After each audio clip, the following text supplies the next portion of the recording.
मत अभिमान करो तन धन का, क्षण ही में सब खोई रे।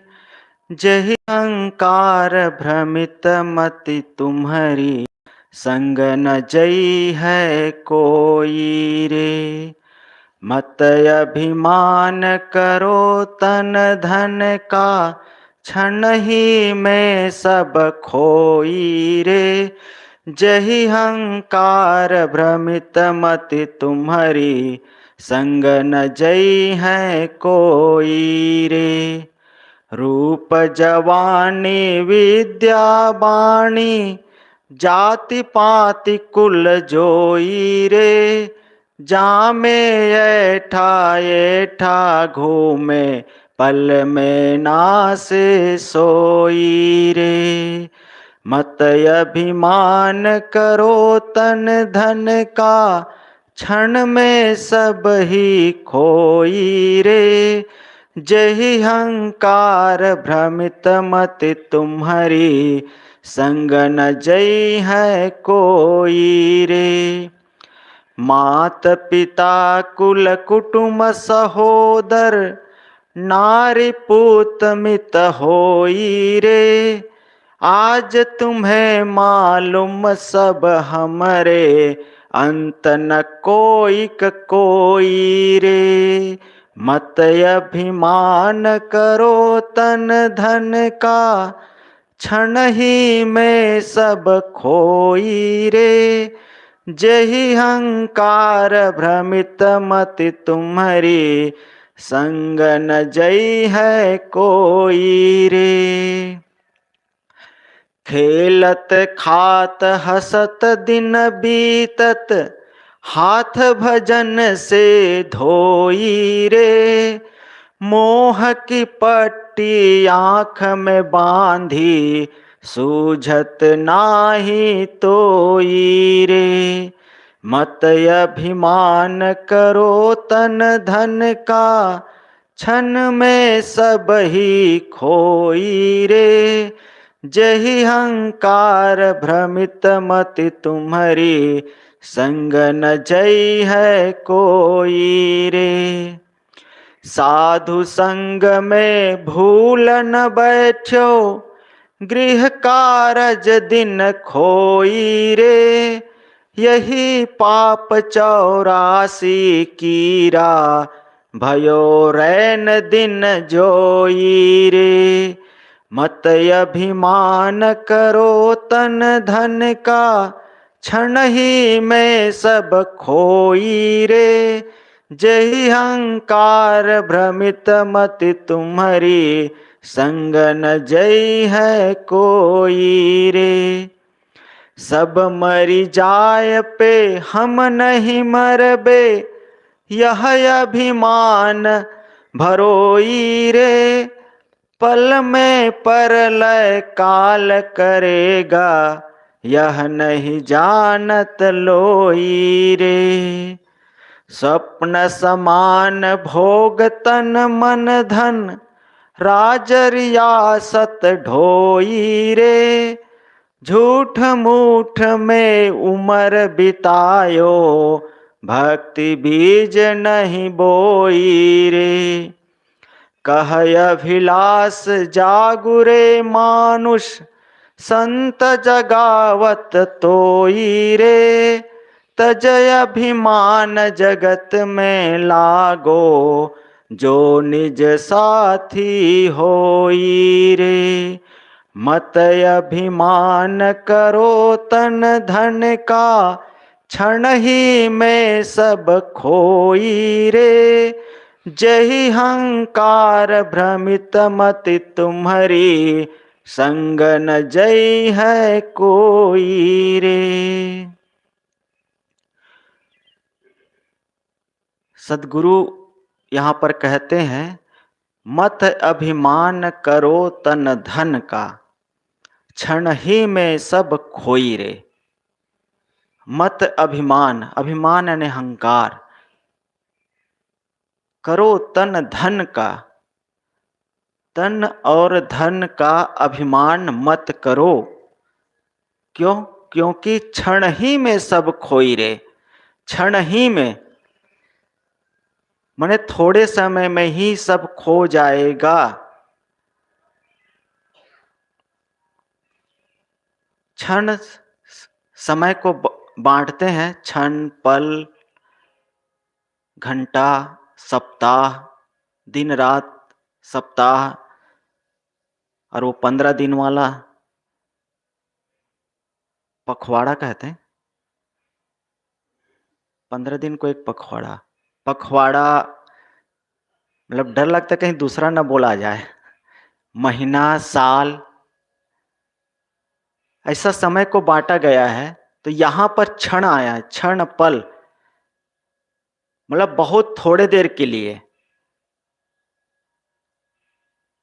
ये जो तन धन का हम अभिमान करते हैं, वह थोड़े देर में, थोड़े दिनों में सब खो जाता है।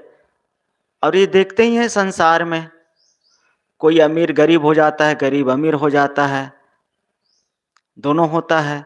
वैसे गरीब अमीर बहुत मेहनत से होता है, समय लगता है, लेकिन होता तो है संसार में। तन की तो दुर्दशा है। पहले बुजुर्ग लोग चलते थे डंडा लेकर के टेकते हुए। आजकल तो लोग ये माड़ी वाला जो प्रॉब्लम है, ये जवानों को भी देखते हैं, चलते हैं, चल नहीं पाते हैं। किसी को पैरालिसिस हो जाती है, किसी को कुछ हो जाए, ब्रेन हेमरेज हो गया। तो ये तन धन जो हमें हकीकत लगता है और ये ऐसा ही साथ देगा ऐसा लगता है, साहब कहते हैं नहीं लगता है, मतलब इसका अहंकार होता है कि ऐसा चलेगा। ये किस समय पता चलता है? जब कुछ हो जाता है ना, तब आदमी कहता है कि हम तुमसे कम नहीं हैं। जैसे कोई लड़ाई झगड़ा होने लगता है तो आदमी कहता है हम तुमसे कम नहीं हैं।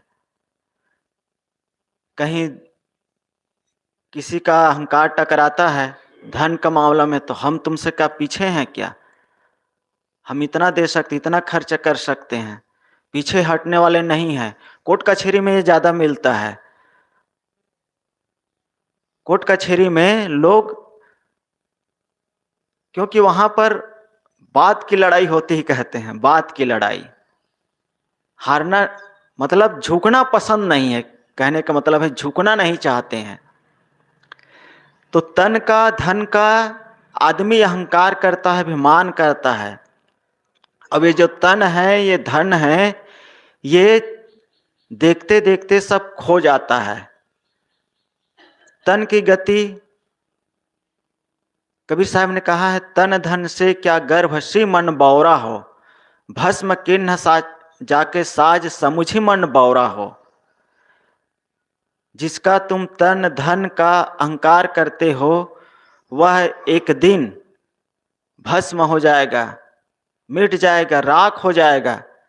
संत लोग यहाँ से कहते हैं ना कि पंडित जवाहरलाल नेहरू के लिए एक पत्रकार ने लिखा कि देश का इतना बड़ा नेता जो देश विदेश में प्रसिद्ध था, वो आज, क्योंकि उसकी चिता को जलाया गया था, तो क्या हो गया? एक मुट्ठी राख हो गया।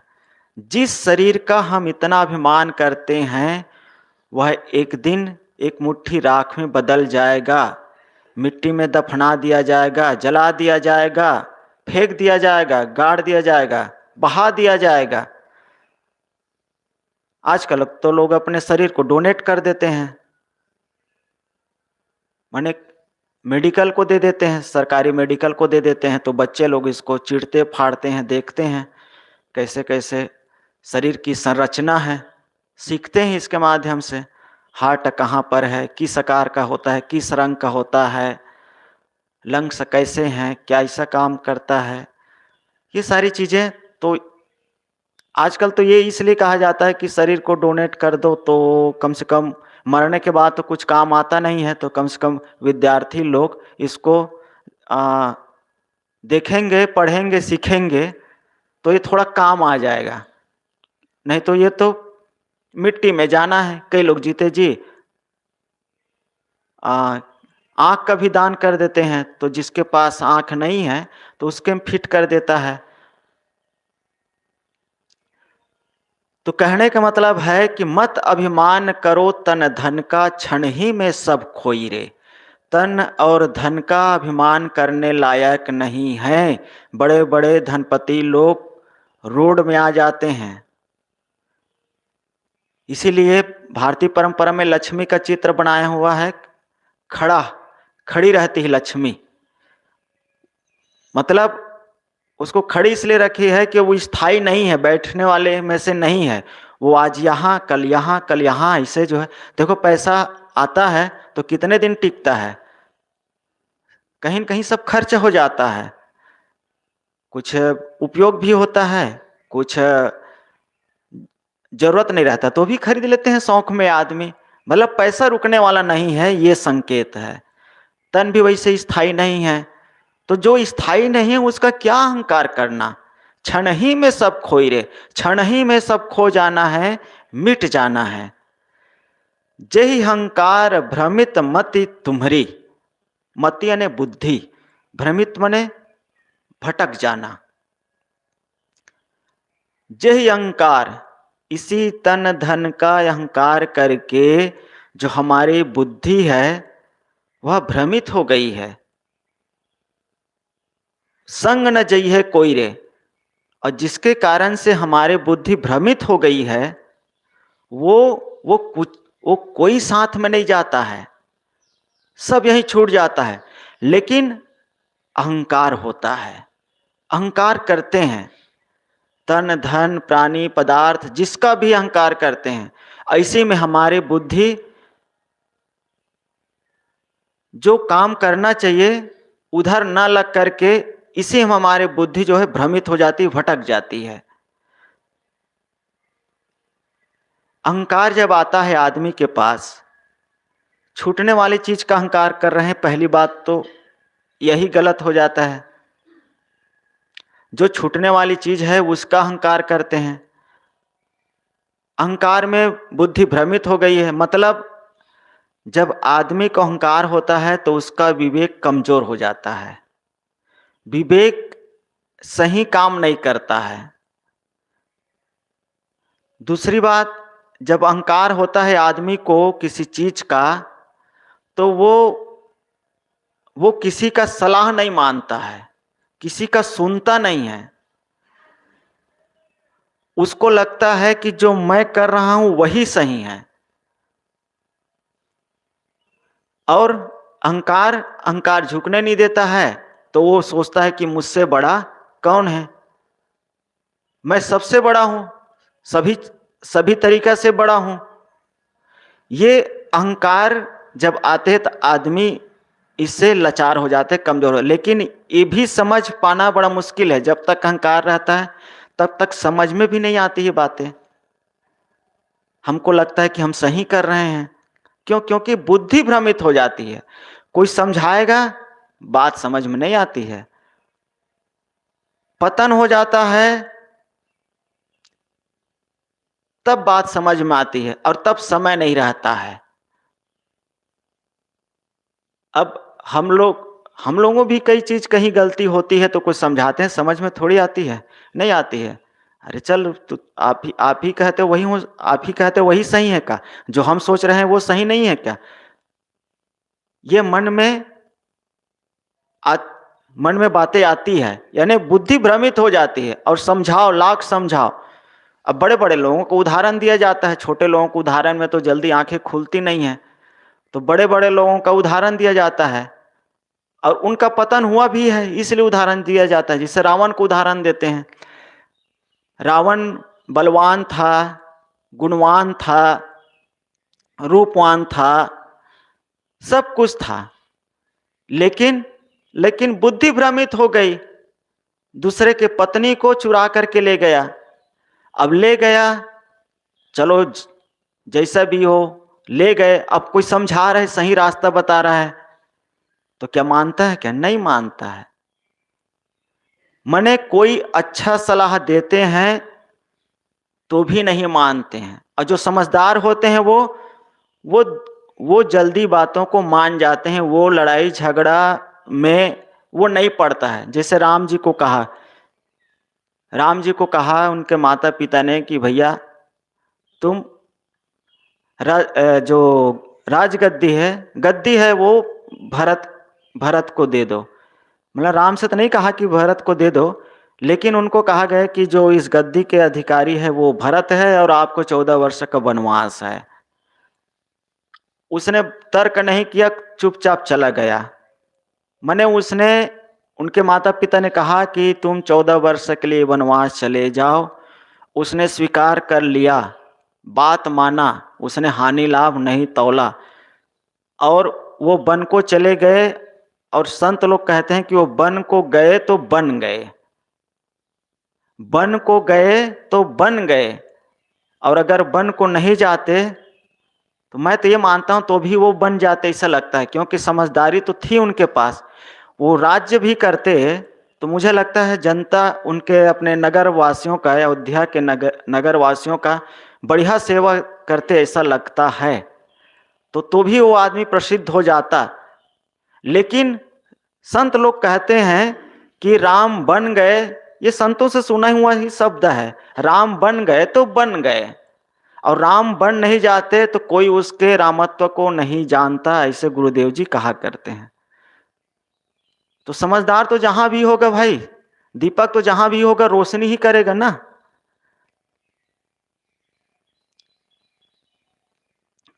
उनका काम ही है। अगर समझदारी है तो समझदारी ना छोड़े तो भाई, अब समझदारी छूट जाए तब तो फिर, लेकिन समझदारी क्यों छोड़ेगा? जब आदमी के पास इतनी समझदारी है तो समझदारी क्यों छोड़ेगा? जहां रहेगा वो अपने समझदारी का उपयोग करेगा, अपने समझदारी के अनुसार जिएगा। तो मुझे ऐसा लगता है कि राम अयोध्या में रुक भी जाते रहते तो भी वह अच्छी तरह से जीवन जीते, लोगों का हित ही करते, लोगों के सेवा में वह तत्पर रहते। लेकिन बन गए, माता पिता के बात को मान करके बन गए तो बन गए, इसे कहते हैं। अब वन में गए तो एक प्रॉब्लम और हो गया कि सीता ने कहा कि भैया वो क्या कहते हैं, मृग, वो सोने के मृग दिख गया तो उसको लाओ। तो वहां पर भी राम ने जो है उसका खंडन नहीं किया और चले गए। दुख तो मिला, कष्ट में तो पड़े, लेकिन बहुत तर्क कुतर्क नहीं किया, बात माने चले गए। यहां पर कहने का मतलब है कि बात मानना पड़ता है, मानना चाहिए। जो बात नहीं मानते हैं उस पर नुकसान होता है, मैं ये फोकस करना चाह। आगे आप जानते हैं रावण की कहानी, रावण की बात खुली थी। रावण को मंदोदरी ने समझाया, रावण ने बात नहीं माना। राम ने बात माना, उनके माता पिता ने बिना गलती के कहे कि 14 वर्ष के वनवास चले जाओ। माना? माना कि नहीं माना? माना ना। सीता ने कहा कि वो सोने के मृग को ले आओ, राम ने उनका भी बात माना। दुर्योधन ने मंदोदरी ने रावण की बात नहीं मानी। बदले में क्या हुआ? मरा कटा, कुल कुटुंब सबका विनाश हुआ, और आज भी रावण को जलना पड़ रहा है, ये कहने का मतलब। तो इसलिए बात माननी चाहिए, कोई अच्छी सलाह देते हैं तो माननी चाहिए। साहब यहां पर कहते हैं कि जय अहंकार भ्रमित मति तुम्हारी, जिसका तुम अहंकार करते हो, जिसकी वजह से तुम्हारे बुद्धि भ्रमित हो गई है, संग न जई है कोई रे, कोई संग में नहीं जाने वाला है, न तन न धन न कुल कुटुंब परिवार, सब यहीं रह जाना है। रूप जवानी विद्या बाणी, जाति पाति कुल जोई रे। साहब कहते हैं रूप जवानी, वैसे शरीर कह दिया तो सब आ जाता है, लेकिन साहब यहां पर गिनाते हैं रूप जवानी विद्या बाणी जाति पाति कुल जोई रे। जोई मने हर्ष होते हैं, आनंद मानते हो। किसमें? रूप में। दर्पण में देखते हैं अपना सौंदर्य तो कितना अच्छा लगता है, और बुढ़ापा में जब झुर्रियां पड़ जाते हैं तो दर्पण देखने का मन नहीं करता है। मुझे लगता है, मतलब लगता क्या, ऐसे संत लोग कहते हैं भाई लगता वगता क्या, बहुत तो अनुभव नहीं है, लेकिन जवानी में तो हर कोई अपना रूप दर्पण में निहारता रहता है और सोचता रहता है या देखता रहता है या मानता रहता है कि मैं कितना सुंदर हूं, और सुंदर हूं तो सुंदर हूं भाई, ये भी बात सही है, रूप मिला है। लेकिन इसका अहंकार खतरनाक है। जो दिक्कत है वो अहंकार का ही है, और जब रूप मिलता है तो अहंकार आ ही जाता है। वो कहते हैं ना कि खुदा ने हुस्न दिया है तो नजाकत आ ही जाती है, नजाकत शब्द प्रयोग करते हैं। खुदा ने हुस्न दिया है तो नजाकत आ ही जाती है, मतलब थोड़ा दिखावा, बनावटी अहंकार आ ही जाता है, और इसीलिए तो बार बार निहारते रहते हैं दर्पण। संत लोग वो सरकारी दर्पण में देखते हैं, संत लोग तो प्राइवेट दर्पण तो कोई रखते नहीं है। क्यों? न तो बाल है, न केस है, न दाढ़ी मूंछ है। थोड़े दिन में दाढ़ी मूंछ बनाना पड़ जाता है, नहीं तो फिर खींचते तो नहीं है, लेकिन कभी गुरुदेव जी के पास जाते थे या जाते हैं लोग, तो गुरुदेव कहते हैं कि प्रयाग मुंडन हो जाए, मतलब संकेत मिल गया कि भाई अब बाल मुड़वा लो, तो बहुत चक्कर नहीं रहता, वही सरकारी दर्पण से काम चल जाता है। हम लोग पढ़ते थे तो कुछ साथी लोग वो कंघी रखते थे, बार बीच बीच में वो बाल संवारते रहते थे, करते रहते थे। तो कभी कभी ऐसा होता था कि टीचर इमला लिखवा रहे हैं तो कुछ बच्चे, कोई न कोई हो ही जाता था, कोई न कोई हो ही जाता था। हम लोग 6वीं क्लास में थे तो कितने 70-80 बच्चे थे। 3 सेक्शन था हमारा, 25-25 का 3 सेक्शन था। तो कोई न कोई किसी का फाल्ट मिल ही जाता था कि इमला लिखवा रहे हैं और बच्चे कोई कोई नहीं लिख रहा है, तो टीचर आते थे, तुम क्यों नहीं लिख रहे हो? तो कहते थे कि सर पेन भूल गया, कलम नहीं ला पाया। अच्छा, कलम नहीं ला पाए? हाँ। तो इसे टटोलते थे तो जेब से कंघी निकलता था। तो कहते वाह बेटा, पेन भूल गए लेकिन कंघी लाना नहीं भूले। क्यों नहीं भूले? बाल जो उनको बार बार संवारना है।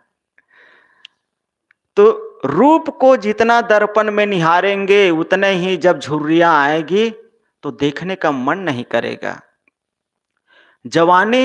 जवानी है 2 दिन का सपना, ढूंढ ले कोई महबूब अपना। जवानी अगर ढल गई तो हाथ मल मल के पछताना पड़ेगा। जवानी का अहंकार होता है, वे ढल जाना है। अब ये 2 दिन की है। अब हकीकत तो ये है कि जवानी तो आती है, ये तो पता चलता है, लेकिन जो जवानी कैसे खिसकती है ना, वो पता नहीं चलता है। देखते देखते बालों का पकना, आंखों में चश्मा का चढ़ना, कान से कम सुनाई देना, दांतों का झड़ना, और चेहरे में या बदन में झुर्रियां आना, ये जवानी कब खसकती पता नहीं चलता है। विद्या भी विस्मृत रोग हो जाता है, लोग भूलने लगते हैं, अवस्था आने पर तो भूल ही जाते हैं। बड़े बड़े विद्वानों की दुर्दशा हो जाती है। राहुल संकृत्यायन के लिए साहब जी, राहुल संकृत्यायन 33 भाषाओं को विद्वान था कहते हैं, उसको विस्मृत रोग हो गया कहते हैं। 33 भाषाओं का विद्वान था, विस्मृत रोग हो गया, मने भूलने की बीमारी हो गई, एक भी भाषा नहीं जानता था। उसको शायद मर गए, अगर जीते तो फिर से उसको पढ़ाना पड़ता, ऐसा कहते हैं। तो ये दशा है, सबके साथ नहीं होता है। लेकिन खास चीज तो यहां पर है कि अहंकार करने की चीज नहीं है। इस पर लोग संत लोग कहानी कहा करते हैं, यहां से सुनते रहते हैं। वाणी, जुबान जो इतना चपर चपर बोल रहे हैं, एक समय ऐसे आएगा कि आवाज नहीं निकलेगी, इशारा से काम चलाना पड़ेगा। अब विदेश में चले जाए ना तो उसकी तो भाषा जानते ही नहीं, लगवेज अलग हो जाता है, तो वहां तो इशारा से ही काम चलाना पड़ेगा। 1 नंबर 2 नंबर खाना पीना इशारा करेंगे वहां। तो इतना जो बोलते हैं वहां जाकर को शून्य है समझ। कोई जाति पाति कुल जोई रे, साहब कहते हैं जाति पाति का अहंकार होता है, कुल कुटुंब का अहंकार होता है। अब ये सब जाति पाति, इससे इसके अहंकार करने से क्या कुछ होने वाला नहीं है। कुल जोई रे, इसी में हम हर्ष मानते हैं, आनंद मनाते हैं, अपने को बड़े मानते हैं। जामे एठा एठा घूमे, पल में नासे खोई सोई रे। साहब कहते हैं जामे एठा एठा घूमे, बड़ा अजीब सा शब्द प्रयोग करते हैं। ऐठा माने वो जैसे गिरमिट होता है ना, उसमें सॉकअप होता है ना, स्प्रिंग स्प्रिंग होता है तो उसमें ऐंठपना होता है, उसी से वो दबता है उछलता है, दबता है उछलता है। यहाँ पर ऐठा मतलब उसको ऐसा घुमा दे रहते तो उसको ऐठ दिया है, ऐसा कहते हैं। तो ऐठा ऐठा मतलब अकड़ अकड़ के चलता है आदमी। फिरहू का फूले फूले, कबीर साहब ने कहा है।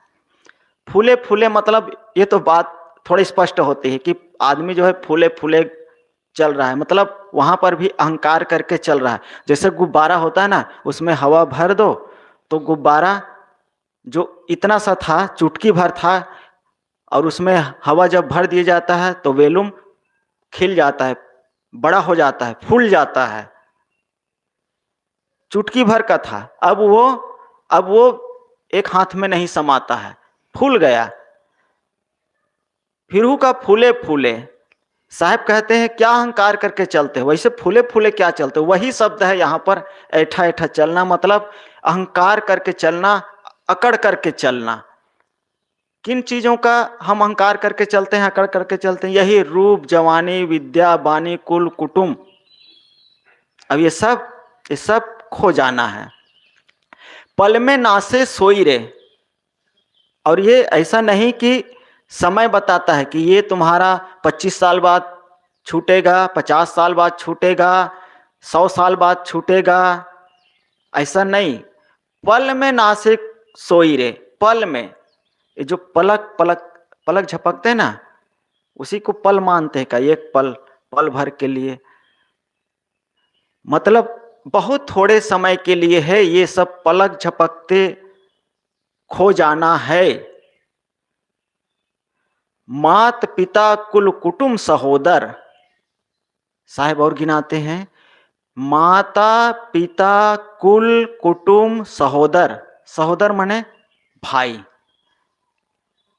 अब ये सहोदर भाई सगे भाई को कहते हैं, एक पेट से।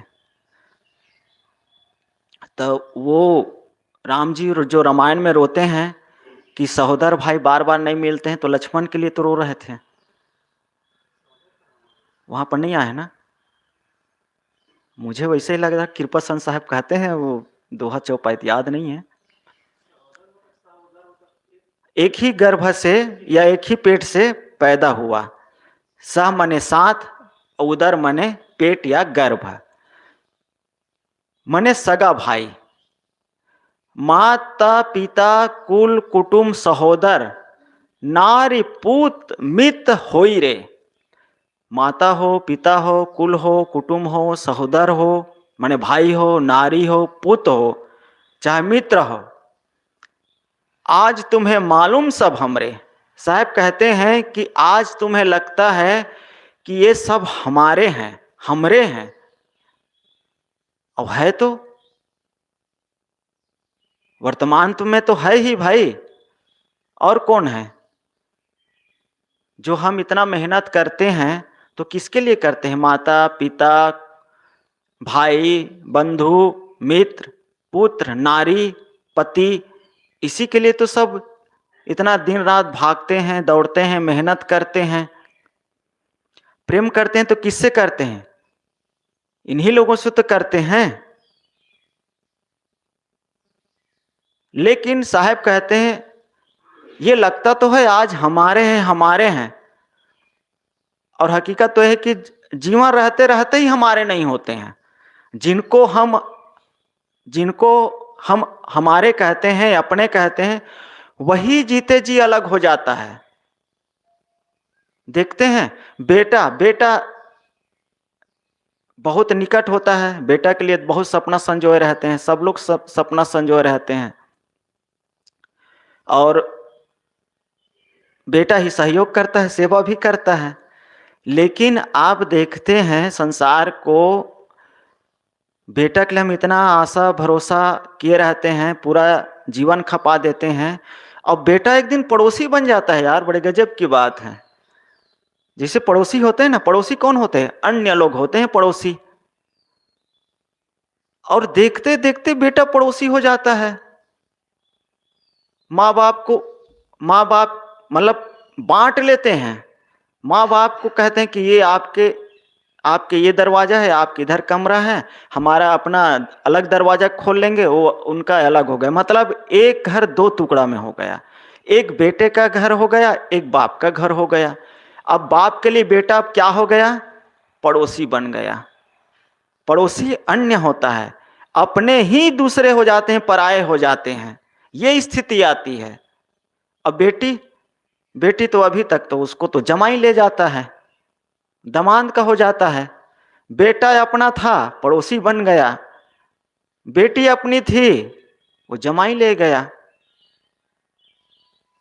साहब कहते हैं माता पिता, कुल कुटुंब, भाई भाई तो यहाँ तो भारतीय परंपरा में रिवाज है, भाई भाई पहले से ही सब तैयार रहता है। माँ बाप लोग जब बनाते हैं, घर मकान बनाते हैं, तो ऐसे बनाते हैं कि कल के दिन में एक ये बेटे का हो जाएगा, एक और ये दूसरे बेटे का हो जाएगा।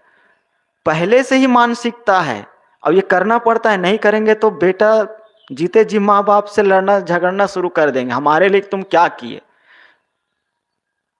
बड़ा खतरा है। और किसी के लिए कर देगा ना तो फिर उसमें ईर्ष्या हो जाएगा। हाँ, वो छोटे से ही ज्यादा प्रेम करते, हमसे तो करते ही नहीं हो। सब चक्कर है। चक्कर क्या, घन चक्कर है ये। मात पिता कुल कुटुंब सहोदर, नारी पुत मित होई रे। आज तुम्हें मालूम सब हमरे। आज हमको लगता है सब हमारे हमारे हैं, और वो कल के दिन में कह देते हैं हम आपके हैं कौन, हम आपके क्या लगते हैं, कह देते हैं।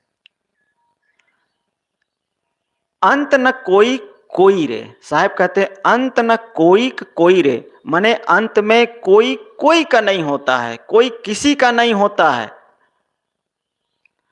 सब कुछ दिनों का ही है। खेलत खात हसत दिन बीतत, हाथ भजन से धोई रे। गुरुदेव कहते हैं खेलत खात हसत दिन बीतत, खेलते खाते हंसते दिन बीत रहा है। तो बढ़िया तो है, इसमें क्या प्रॉब्लम है बताओ। खेल रहे हैं, खा रहे हैं, खेलने को मिल रहा है, खाने को मिल रहा है, हंसने को मिल रहा है, हंस रहे हैं, और इसी में जीवन दिन बीत रहा है, तो क्या दिक्कत है भाई बताओ। इस संसार में आकर के मस्त खेलते खाते हंसते कूदते अगर जीवन बीत रहा है तो दिक्कत क्या है। ये संत लोग कभी कभी तो ऐसा लगता है जो प्रॉब्लम नहीं रहता है ना, जो दुख नहीं रहता है, या जो दुख दिखता नहीं है, उसको सामने ला के अरे लोग खड़े कर देते हैं, लगता है अभी तक तो बढ़िया चल रहा था, बढ़िया लग रहा था, अब कहते हैं कि ये भी कोई जीवन है। अब ये खाते पीते खेलते बीतते ये जो दिन बीत रहा है, संत लोग कहते हैं कोई जीवन है। हम लोगों को तो यही जीवन अच्छा लगता है, यही जीवन है। क्या कमी है बताओ इस जीवन में? आदमी को खाने को मिल रहा है, खा रहे हैं, खेल रहे हैं, कूद रहे हैं, हंस रहे हैं, क्या दिक्कत हो गई भाई इसमें?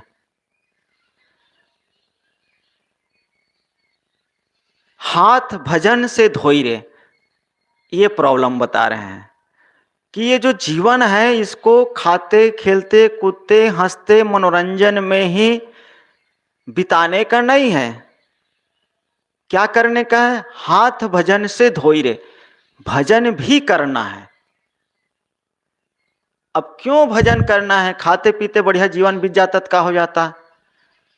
संत लोग कहते हैं, क्या कहते हैं?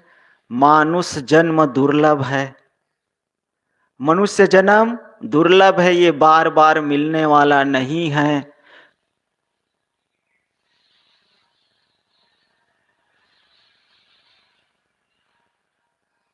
और भजन करने का जो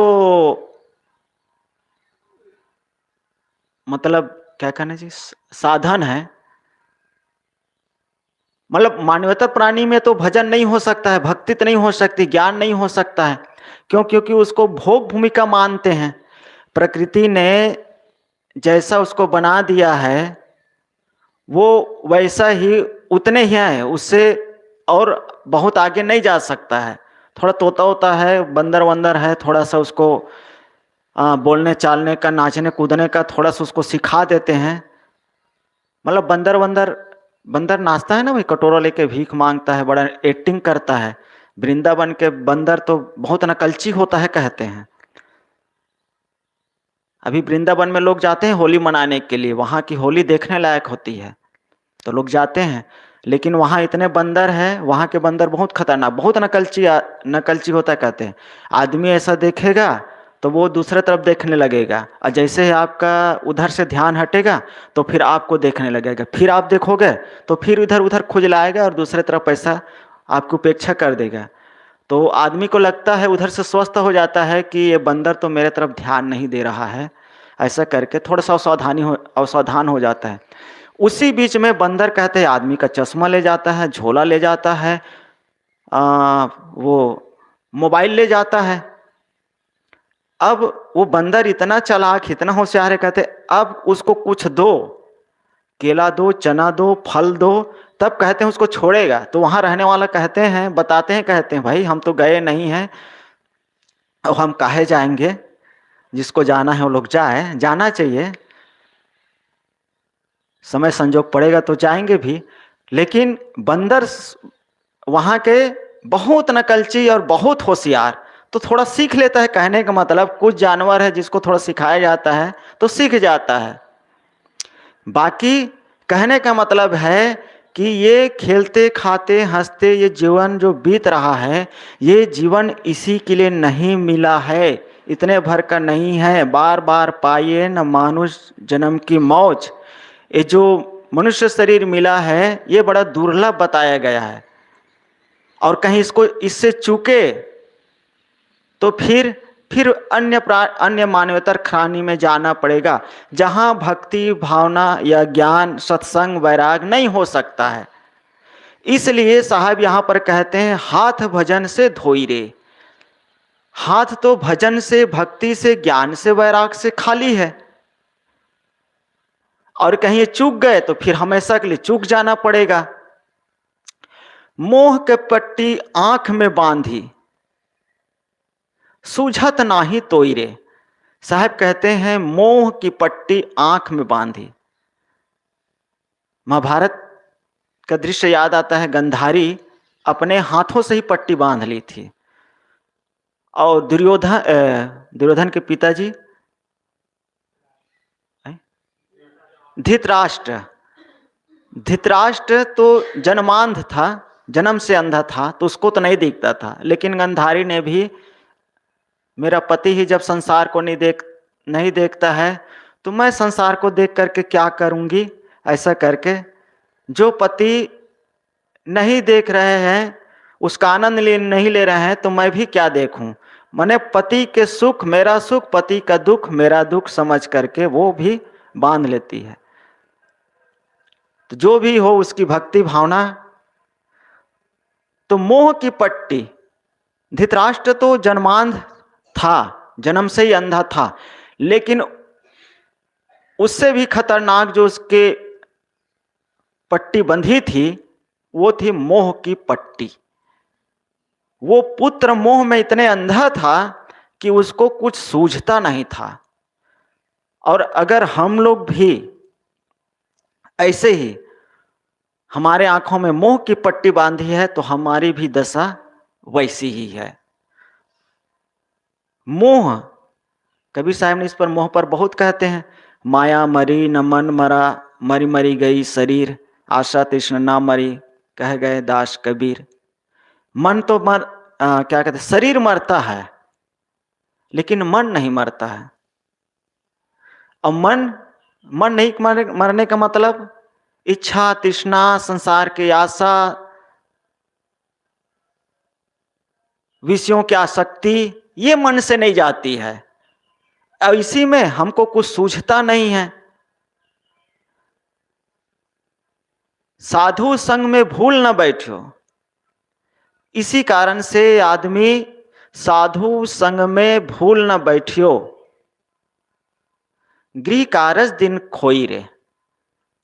साहब कहते हैं कि साधु संग में भूल करके भी नहीं बैठते हो। मने साधु संग कम से कम भूल से तो कर लो, ये कहना चाहते। मतलब साधु संग इस जीवन में कर लो, गृह कारज दिन खोई रे। रात दिन गृह कारज माने सांसारिकता में ही डूबे रहते हो। लोग इतने व्यस्त हो जाते हैं, कहते हैं ना कि क्या करे भैया, गृह कारज नाना जंजाला। मतलब फुर्सत ही नहीं है, घर से फुर्सत ही नहीं मिलता है। कब जाए सत्संग में, कहाँ समय है। संत लोग उदाहरण करते हैं, एक लड़का था, छोटा लड़का था, तो स्कूल नहीं जाता था। उसे पूछा गया कि स्कूल क्यों नहीं जाते हो, समय कहाँ है। समय कैसे नहीं है, और बच्चे लोग स्कूल जाते हैं। नहीं, मेरे पास समय नहीं है। तो उसने समय गिना दिया। सुबह उठता हूँ, भैंस को लेकर के चराने जाता हूँ। बहुत दिन हो गए, संतों से सुना था, याद नहीं है। तो सुबह उड़ता हूँ तो भैंस को चराने चला जाता हूँ, वहाँ से लाता हूँ, उसको धोता मांजता हूँ, अपना नहाता हूँ, खाता हूँ, पीता हूँ, थोड़ा आराम करता हूँ, फिर भैंस को चराने का समय हो जाता है, फिर ले जाता हूँ, आता हूँ, फिर खिलाता पिलाता हूँ, भैंस को बांधता हूँ, फिर खेलने चले जाता हूँ, गली में निकल जाता हूँ, संगी साथियों के पास समय बिताता हूँ, वहाँ से आता हूँ, फिर खाता हूँ, पीता हूँ, सो जाता हूँ, फिर सुबह उठता हूँ, फिर वही रोज का उसने गिना दिया। सामने वाला कहे भाई सही बात है, तो एकदम व्यस्तता की जीवन है, कहीं टाइम तुम पर है, कहीं समय है ही नहीं, कहाँ पढ़ने जाओगे। बहुत से लोग हैं, कहाँ आते, इसी कॉलोनी से देखो हम लोग कैसे कैसे बच के यहाँ सत्संग में बैठे हैं। बाकी लोगों के पास समय कहाँ है। निश्चित मानिए, अगर उनको कहोगे ना सत्संग भैया सुबह सुबह सत्संग होता है कबीर आश्रम में, चलो 1 घंटा बैठते हैं, अरे कहाँ समय है भैया, वो गिना देगा। वो इतना गिना देगा कि जो हम लोग आते हैं ना वो चकित भ्रमित हो जाएंगे। तो साहब कहते हैं साधु संग में भूल न बैठियो, बैठत ना ही साधु की संगत नाधे जन्म गयो। कबीर साहब ने बीजक में कहा है, बैठत ना ही साधु की संगत नाधे जन्म गयो। नाधे माने बंधे हुए हो। जैसे कोल्हू का बैल होता है, वहां पर आया है खसम बिनु तेली को बैल भयो, बैठत ना ही साधु की संगत नाधे जन्म गयो। पहले ये कोल्हू चलता था, तेली लोग जब तेल पेरते थे तब कोल्हू से तेल पेरते थे। हम लोग देखे नहीं है, सुनते हैं,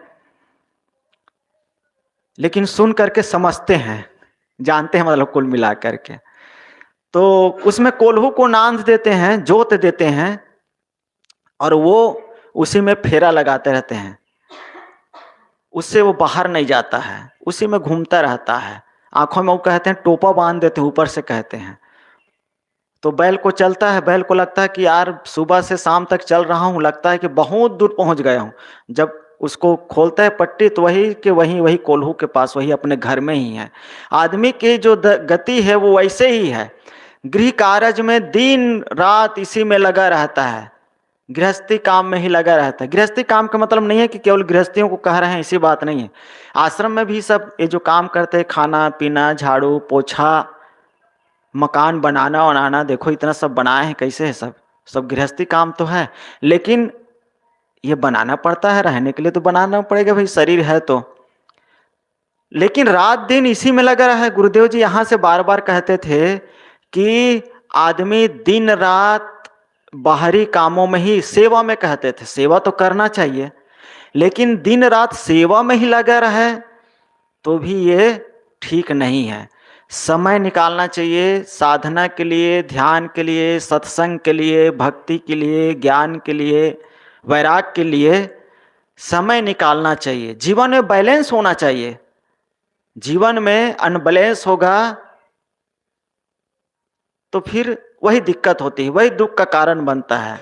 इसलिए चाहे गृहस्थी हो चाहे विरक्ति हो, दोनों को बैलेंस बना करके चलना पड़ता है। अब यहाँ व्यवहार है, इतना बड़ा आश्रम है तो व्यवहार लगा रहता है, कोई फूल फुलवारी, भंडार में, सड़क में, शहर बाजार में, ऑफिस में, सब व्यवहार लगा रहता है।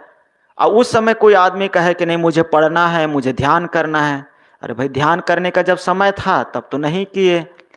तो यहाँ समय बटा हुआ है, 24 घंटे का यहाँ समय बटा हुआ है। आदमी अगर नियम से चले, फॉलो करे, तो सत्संग का समय है, ध्यान का समय है, काम का समय है, सेवा का समय है, लिखने पढ़ने का समय है, सबके लिए समय है। आदमी को वैसे ही करना चाहिए। साधु संग में भूल न बैठोगी, कारज दिन खोई रे, यही पाप 84 कीरा,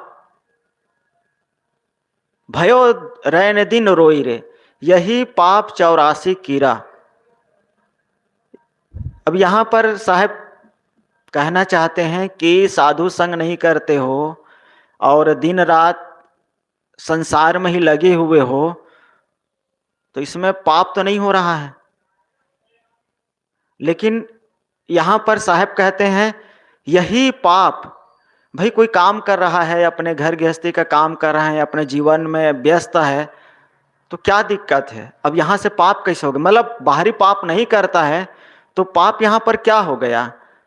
लेकिन कह रहे हैं कि यही पाप 84 कीरा, काम धाम में व्यस्त है तो पाप वाली बात यहाँ पर कहाँ से आ गई। लेकिन कह रहे हैं भाई, गुरुदेव कह रहे हैं, संत जन कह रहे हैं कि यही पाप 84 कीरा, यही जो पाप है वो 84 में, कीरा माने क्या होगा मैं भी नहीं जानता। मैं तो यही सोचता हूँ कि मतलब ये अगर पाप तो हो नहीं रहा है मोटा मोटा रूप से देखते हैं तो, लेकिन कहने का मतलब है 84 कीड़ा, मतलब 84 के कीड़ा बने हैं ऐसे कहेंगे, पता नहीं। लेकिन भाव तो बात समझ में आ रही है कि यही पाप 84 कीड़ा, मतलब फिर 84 जो खाने कहते हैं, योनि कहते हैं, उसमें जाने का कारण बनेगा। मतलब ये है, मतलब हो रहा है दिन रात दुनियादारी में ही लगे रहेंगे तो फिर 84 में जाना पड़ेगा। मतलब पुनर्जन्म का यहां संकेत है, सीधी सी बात। फिर से शरीर धारण करना पड़ेगा। पुनरपि जन्म पुनरपि मरणम पुनरपि जठरे जननी शयनम, फिर जन्म रहे हैं, फिर मर रहे हैं अभी तक।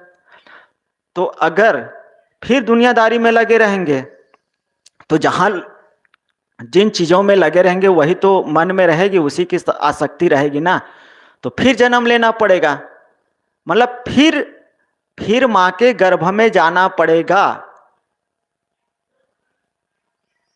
और ये जन्मना और मरना यही तो पीड़ा है, यही तो सबसे बड़ी पीड़ा है, यही तो सबसे बड़ा दुख है। इस चक्र से बाहर होना बड़ा कठिन है। यही पाप 84 कीड़ा, भयो रैन दिन रोई रे, फिर से रोना पड़ेगा। रोना पड़ेगा मतलब रो ही रहे हैं, देख रहे हैं। इस शरीर को धर करके कोई बहुत आनंद थोड़ी मिल रहा है। अनुकूल प्रतिकूल दुख कष्ट यही दुनियादारी में भरा है, और शरीर में भरा है दुख पीड़ा रोग, और क्या है। मतलब अगर कहीं हम आध्यात्मिक पूंजी इकट्ठा नहीं करते हैं तो फिर से माँ के गर्भ में यानी फिर जन्म लेना पड़ेगा और फिर मरना पड़ेगा। ये जन्म मरण यही सबसे बड़ा दुख है आध्यात्मिक दृष्टि से। अब सांसारिक दृष्टि से जन्मना मरना हो सकता है, आनंद भी माने आदमी, लेकिन हाँ यहाँ पर आध्यात्मिक दृष्टि से ये 84 मतलब फिर जन्मना मरना यही पाप है समझो। सब मरी जाए पे हम न मरिबे, यह अभिमान भरोई रे। साहब कहते हैं सब मरी जाए पे हम नहीं मरबे, यही बड़ा आश्चर्य की बात है। यक्ष और युधिष्ठिर के बीच में जो प्रश्न पूछा गया है उसमें से कई प्रश्न पूछा गया है, धर्म क्या है और क्या है और क्या है, यज्ञ वज्ञ के बारे में। और उसी में से एक प्रश्न पूछा गया है कि संसार में सबसे बड़ा आश्चर्य क्या है। तो संसार में सबसे बड़ा आश्चर्य, तो आश्चर्य माने अजूबा वाली चीज है। तो यहाँ पर जो युधिष्ठिर ने कहा है कि सबसे बड़ा आश्चर्य क्या है, अगर उसको परीक्षा में पूछते हैं, परीक्षा में पूछते हैं कि 8 में संसार में कितने अजूबा है या आश्चर्य की चीज़ें हैं, तो उसमें से सब गिनाते हैं। दिल्ली कुतुब मीनार को गिनाते हैं, आगरा का ताजमहल गिनाते हैं, चीन की दीवार गिनाते हैं। तो क्या क्या 7-8 प्रकार के आश्चर्य अजूबा गिनाया जाता है। लेकिन यहाँ पर युधिष्ठिर ने जो कहा है अहन्य हन्य भूतानि गच्छन्ति अमाल्यम शेषा ही स्थावर मिच्छन्ति किमाश्चर्य मतः परम। हन्य हन्य मने रोज प्रतिदिन भूतानि प्राणी यम सदन को जा रहे हैं, मतलब यमराज के यहाँ जा रहे हैं, रोज मर रहे हैं। यहाँ तो जनगणना है 3 सेकंड में शायद एक व्यक्ति भारत में या संसार में ऐसा मरता है, बहुत हिस्ट्री मालूम नहीं है। 1.5 सेकंड में शायद जन्म लेते हैं, 3 सेकंड में मर रहा है। और लोगों को जाते हुए देखते हुए भी हमको ऐसा लगता है कि अभी तो हम रहेंगे। युधिष्ठिर महाराज कहते हैं यही सबसे बड़ा आश्चर्य। अरे जब लोगों को जाते देख रहे हो, लोग मर रहे हैं, हमारे आंखों के सामने मर रहे हैं। अभी कोरोना काल कितना दिक्कत है। कोरोना काल में बाप है, बेटा चला गया, अब बेटा को पता ही नहीं है उसका, क्योंकि बता नहीं सकते हैं। वो भी क्या कहते हैं जब होम क्वारंटीन, क्या कहते हैं, क्वारंटाइन में है, माने उसको भी अलग रखा गया है। अब बताया तो हो सकता है, कहाँ बताते हैं ऐसी स्थिति परिस्थिति में। कोई हॉस्पिटल में हो और घर में कई ऐसा घटना घट जाते तो कहाँ आसानी से लोग बताते हैं, बाद में बताते हैं। तो ये कोरोना काल में ये सब चीजें हुई है, दुख अभी भूला है कोरोना काल का। तो लोगों को जाते हुए देख करके भी हमें ये गुरूर है कि अभी तो हम रहेंगे। साहब कहते हैं सब मरी जाए पे हम नहीं मरबे, यही बड़ा आश्चर्य है। यह अभिमान भरोई रे, पल में परलय काल करेगा, पल में परलय बीतिया लोग ही लागू तमारी।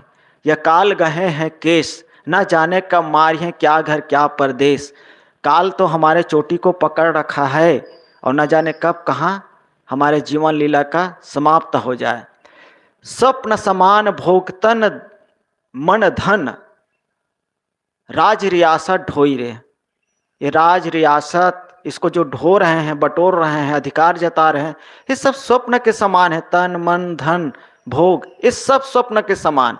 झूठ मूठ में उम्र बितायो, भक्ति बीज नहीं बोई रे। ये जो जीवन है ये झूठ मूठ में ही बीत रहा है, रियल जीवन नहीं है। ये जो दुनियादारी का जो हम काम कर रहे हैं, ये रियल जीवन नहीं है, ये रफ जीवन है। रियल रियल जीवन क्या है, असली जीवन क्या है? मनुष्य शरीर अगर पाए हैं तो उसका सदुपयोग क्या है? भक्ति बीज नहीं बोई रे, भक्ति का बीज नहीं बोते हैं। अब बीज ही नहीं डालेगा किसान, बीज ही नहीं रोपेगा किसान, तो फसल कहाँ से होगी? फसल हो जाएगी? नहीं होगी। भक्ति नहीं करते हैं तो आध्यात्मिक पूंजी कहाँ से आएगी? आध्यात्मिक पूंजी नहीं है तब ये फिर मनुष्य जीवन व्यर्थ ही है। कह अभिलाष जागु रे मानुष, संत जगावत तोई रे, तह तज अभिलाष भजन में लागो, जो निज साथी होई रे। सदगुरु अभिलाष साहेब या रचनाकार कहते हैं कि ये मानुष जागो, रे मानुष, हे मानुष जागो, संत जगावत तो ही रे। संत तुम्हें जगाते हैं, मोह निद्रा से जगाते हैं, जगा रहे हैं। तज अभिमान को त्याग करके भजन में लागो, भजन में लगो। भजन इस लोक और परलोक दोनों के लिए सुखद है। भजन की महिमा समझ जाए वही महत्वपूर्ण है जीवन के लिए। अगर वो नहीं है तो कुछ भी नहीं है। भजन नहीं है तो न इस लोक में शांति है और न ही परलोक में शांति है। भजन दोनों के लिए। जो निज साथी होई रे, भजन ही तो साथी है। सब छूट जाएगा, भजन ही इस जीव का असली साथी है। और हम शरीर नहीं है, जीव है, और जीव का असली साथी भजन है। ये संत लोग जगा रहे हैं। बोलिए सद्गुरु देव की जय। वंदना है गुरुदेव तुमको, वंदना है गुरुदेव, वंदना है गुरुदेव तुमको, वंदना है गुरुदेव। काल जाल के फंदा भारी, काल जाल के फंदा भारी, परखल खायहु भेव तुमको, परखल भेव तुमको, वंदना है गुरुदेव, वंदना है गुरुदेव तुमको, वंदना है। वेद शास्त्र सब खोजत हारे, वेद शास्त्र सब खोजत हारे, मर्म न जानत केव तुमको, मर्म न जानत केव तुमको, वंदना है, वंदना है गुरुदेव तुमको, वंदना है। गुरु समान और को दाता, गुरु समान और को दाता, ताकि करिए सेव तुमको, ताकि करिए सेव तुम, वंदना है गुरुदेव, वंदना है गुरुदेव तुम, वंदना है। साहिब कबीर अभय पद दाता, साहिब कबीर अभय पद दाता पूर्ण परख समेव तुमको पूर्ण परख समेव तुमको वंदना वंदना है गुरुदेव तुमको वंदना है साहेब बंदगी साहेब बंदगी साहेब। बोलिए सदगुरुदेव की जय, संत समाज की जय। साहेब बंदगी।